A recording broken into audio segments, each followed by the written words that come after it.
Hi guys, so I wanted to make this video about hair breakage and about how to take care of your hair before and after you have a protective styling such as braids, a weave, flexi rod sets, anything like that. I want to talk to you all about that because I am and have struggled with it before, and I know a lot of ladies that have asked me about it. So I kind of did some research and watched some videos that I had watched before about breakage and everything.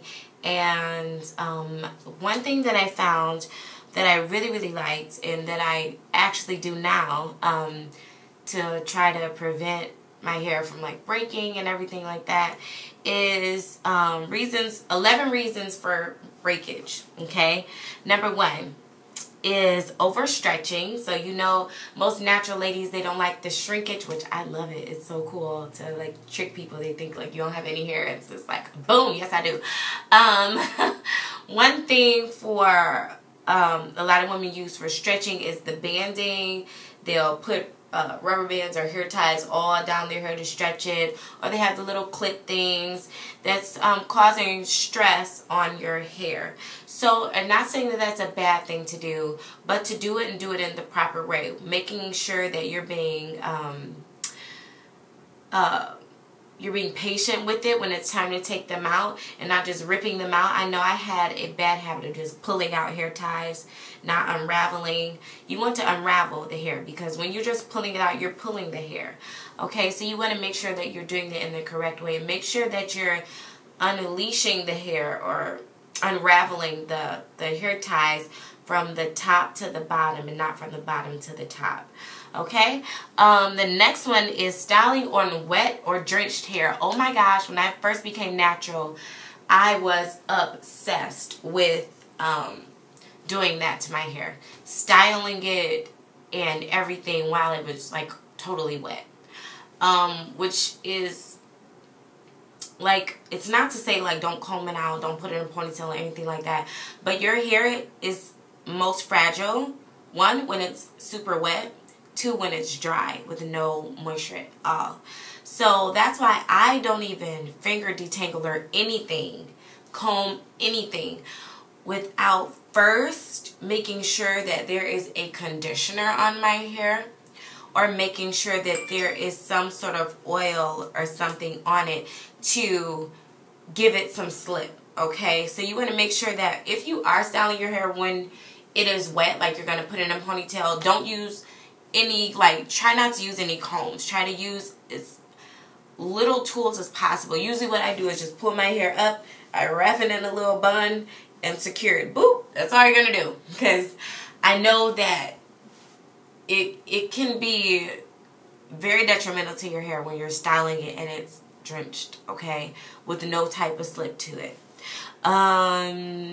Oh yes, this one, diet of low protein or low zinc, iron, or vitamin B12. So if you're like me and you're a picky eater, I eat a lot of vegetables, but I am a picky eater sometimes. You can take a multivitamin to make sure that your body's still getting what it needs, or just up your protein. I know some ladies that are vegetarians, but they eat a lot of beans and things like that that have protein in them. But you also have to be careful with that, because a protein and moisture imbalance, too much protein in your hair can make it break. It can make it like crunchy and hard. I've had my hair like that before, and it was just absolutely disgusting. And guys, please, you see this stain? Oh, I just keep looking at it. It's from my makeup. I just did my makeup. If you want to see that video, you can go check it out. But yeah, it's not dirt. This is a clean shirt. This is my husband's shirt. It smells just like him. Oh my gosh. Anyways, the use of sulfate shampoos. I like to use clarifying shampoos. They tend to not have sulfate in them. But I do use shampoo. I'm not one of those natural girls that don't use shampoo at all. But I will use shampoo, regular shampoo that has sulfate in it. But that's like once a month. And then all the other times it's co-washing and deep conditioning all the time. Yeah, so the sulfate, a lot of people are like, okay, what's wrong with that? Been using it all my life. when you know to do better, do better. Sulfate causes your hair to be, it causes more, not more harshness. It causes, it's harsh on your hair. Okay, it's harsh on your hair. And usually, that's why most times when I have gone to the shops and I research the things that people put in my hair, and it has sulfate in it, that's why they allowed me to deep condition my hair, like, for the longest time. It's like 45 minutes. So, and I deep condition my hair for hours. So, you know, I'm just trying to, if I don't have the clarifying shampoo, I try to, you know, knock it out with some really good deep conditioning. And I have to write this down, guys, in my Mary Kay planner. It's in an old month, so it doesn't count. And overexposure to sun. I just learned this a couple of months ago. My sister, she has a sun umbrella. And I thought she was, my sister's hair is like down here. I thought she was being bougie. I thought she was being like, okay, I have to shade myself from the sun. It's to prevent overexposure from the sun, from her hair like burning and stuff. So yeah, you can just watch it when you're doing that. When I do go out in the sun, because I do sometimes, when I go running or go on a walk or something like that, I usually have something over my head, a scarf or something, and people probably think I'm in ghetto, but I'm not. I'm protecting my hair from the sun.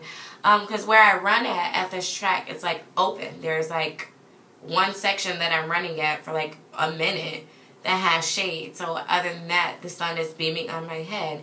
I also use oils to coat my hair. Like I said, I use coconut oil, argan oil, tea tree oil, and those things will shield your hair.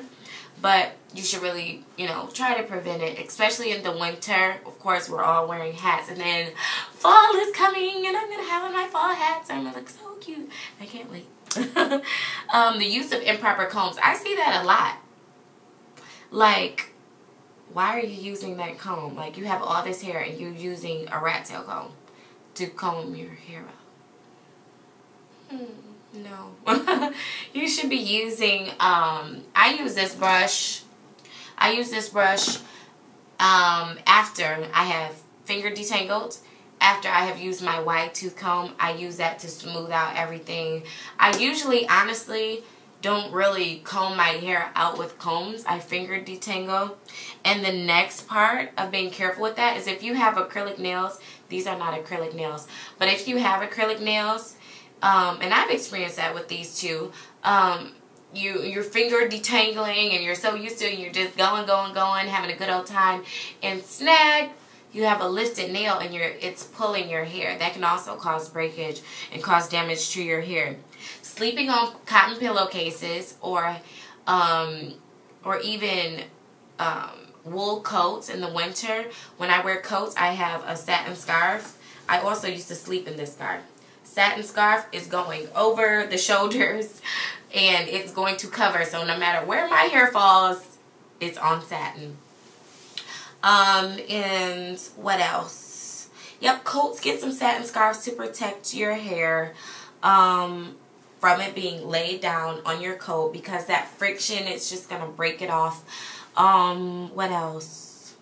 Oh, and even when tying your scarf, on, you want it to be secure, but I don't tie mine as tight because that's going to be pulling that hair in the back more so than it is pulling the hair in the front. And that's why also, because I tie it looser, I have a satin bonnet that I have, and I have a satin pillowcase, and I have satin sheets. So just in case it just gets wild throughout the night, I am protected, okay? Oh, color treated hair. I didn't have that issue though with breakage when I colored my hair. My hair was really like a honey blonde when I first went natural. I didn't have any problems with breakage, probably because I was so scared, because everybody's like, your hair is going to break off, you got to protect it, blah, blah, blah. I had no breakage at all. So that was good. What else? Oh, yes. This was a good one. For people that put heat on their hair, I put heat on my hair sometimes, and I use, where's my flat iron? I use this flat iron, Live Adventurously. I've had this. I got it from the mall in a booth because my hair was natural and I had never experienced having bone straight hair before with my natural hair other than going to the shop. So I was like, I need a new flat iron. That's just simple. Simply put, I need a new flat iron. I went to the mall and I got that flat iron. It was $89. I've had it since 2011. It's still awesome. What else? Oh, yeah. So the heat that you put on your hair can cause breakage afterwards. Even if you stop putting heat on your hair and you're still experiencing some breakage, sometimes the heat, we get heat damage, and it may not be heat damage with straight ends. It could just be harming our hair shafts, and it's causing it to be weak and brittle and whatever else. And that's why if you watch that video with clipping my ends, you see me going through with this technique and clipping, because I'm trying to get anything that has been damaged within the base of my hair and not the ends of my hair. Also, with combing, oh my gosh, I have to constantly remind myself to do this.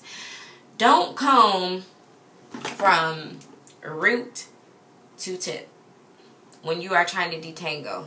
Even in the mornings when I take my wrap down, because I wrap my hair at night, I first shake my hair. I put my fingers in it like this and kind of woof it out, drag my fingers through it, and then I go in with the comb and I start from the bottom and I work my way up. And I found that after I have my sew-ins in, I tend to be more wild with my sew-ins because it's not my hair. So I have to get myself back into that motion once I take the sew-in out, because I'll be all wild with my hair like I was with the sew-in, and it's like, well, can't do that if you want your hair to be just as long as your sew-in. What else? I talked about too much pulling with ponytails, braids, sew-ins, flexi rods. I finally figured out why my hair is breaking off like right there. Because, so my hair is growing in this